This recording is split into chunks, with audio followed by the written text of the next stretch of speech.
Évangile de Jésus-Christ selon saint Matthieu, chapitre 2, versets 1 à 12. Nous sommes venus d'Orient adorer le roi. Jésus était né à Bethléem en Judée, au temps du roi Hérode le Grand. Or, voici que des mages venus d'Orient arrivèrent à Jérusalem et demandèrent : « Où est le roi des Juifs qui vient de naître ?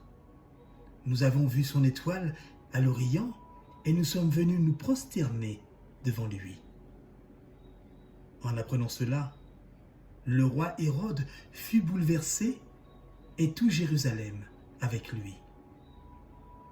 Il réunit tous les grands prêtres et les scribes du peuple pour leur demander où devait naître le Christ. Ils lui répondirent : « À Bethléem, en Judée, car voici ce qui est écrit par le prophète. Et toi, Bethléem, terre de Juda, tu n'es certes pas le dernier parmi les chefs-lieux de Juda, car de toi sortira un chef, qui sera le berger de mon peuple Israël. » Alors Hérode convoqua les mages en secret pour leur faire préciser à quelle date l'étoile était apparue. Puis il les envoya à Bethléem en leur disant : « Allez vous renseigner avec précision sur l'enfant.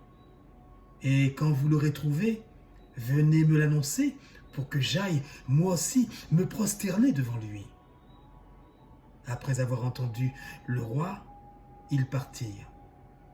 Et voici que l'étoile qu'ils avaient vue à l'Orient les précédait jusqu'à ce qu'elle vienne s'arrêter au-dessus de l'endroit où se trouvait l'enfant.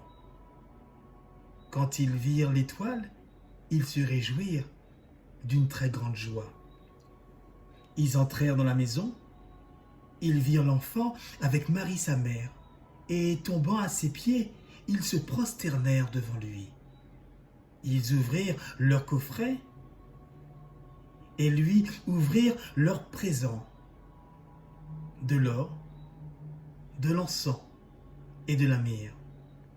Mais avertis en songe de ne pas retourner chez Hérode, ils regagnèrent leur pays par un autre chemin. Acclamons la parole de Dieu.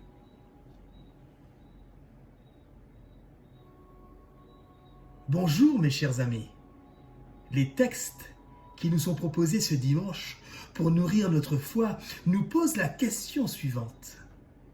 Est-ce que les païens qui ne pratiquent pas la loi de Moïse peuvent devenir chrétiens ?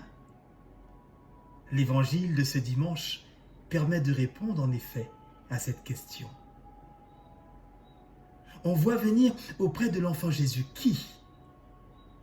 On devrait s'attendre normalement à voir des prêtres, des lévites, des docteurs de la loi, en fait des hommes de religion. Mais ce n'est pas du tout cela. Ce sont des hommes qui viennent de contrées lointaines d'Orient avec leurs caravanes de chameaux. Ils sont rois ? Ils sont savants ? Nous ne le savons pas, mais peu importe. Ce sont d'éminents personnages, ce dont nous savons, et qui viennent d'autres peuples, que nous voyons converger vers le Seigneur.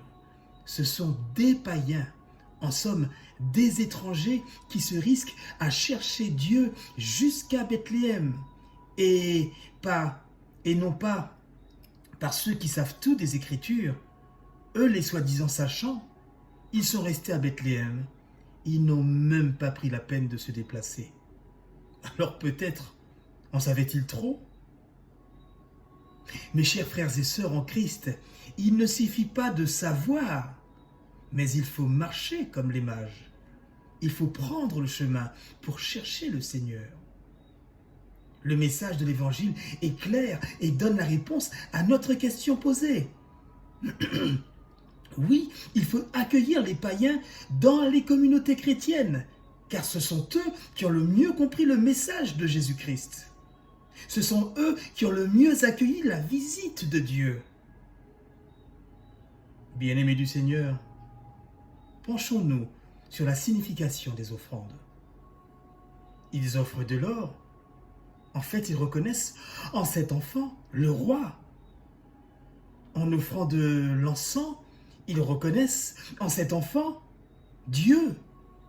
Et en présentant la myrrhe, nous le rappelons qui servait à embaumer les morts, ils annoncent la mort de Jésus. Le message de l'épiphanie est éclatant. Le mot épiphanie veut dire manifestation de Dieu. Dieu vient se manifester à tous les hommes sans exception. Que tu sois étranger, quelle que soit ton origine, Dieu est venu pour toi. Aucun obstacle ne peut venir de la race, ni de la culture, ni de la religion. Dieu se propose à tous les hommes, pourvu qu'ils le cherchent dans leur cœur, de toute leur force, de toute leur âme, nous rappelle le Deutéronome, chapitre 6, verset 5. Et si nous reprenions la symbolique des offrandes pour nous souhaiter les uns et les autres une excellente année 2024 avec de l'or, de l'encens et de la myrrhe.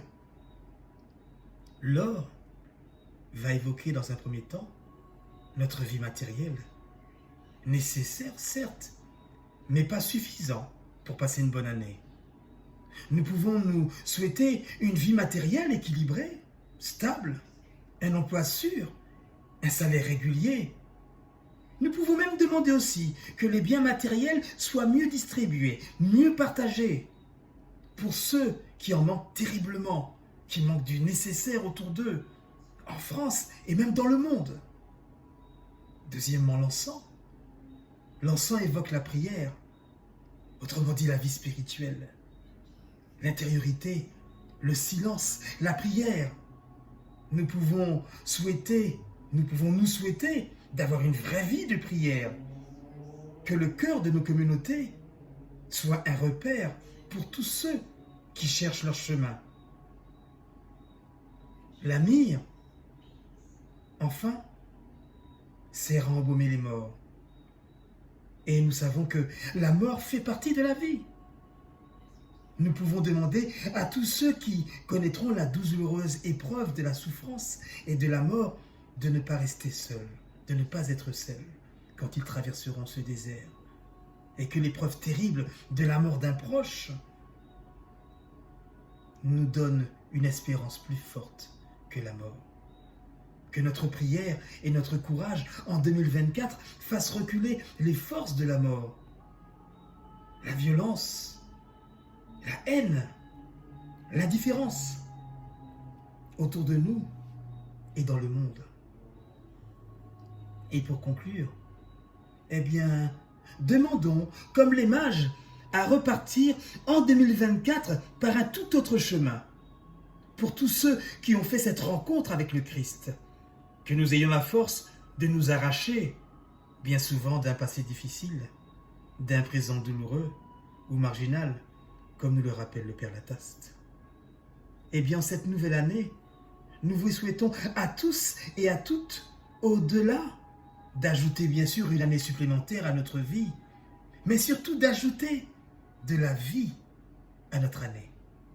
Amen. Et bonne fête de l'épiphanie du Seigneur. C'était la parole dominicale de l'aumônerie catholique de prison de la Martinique.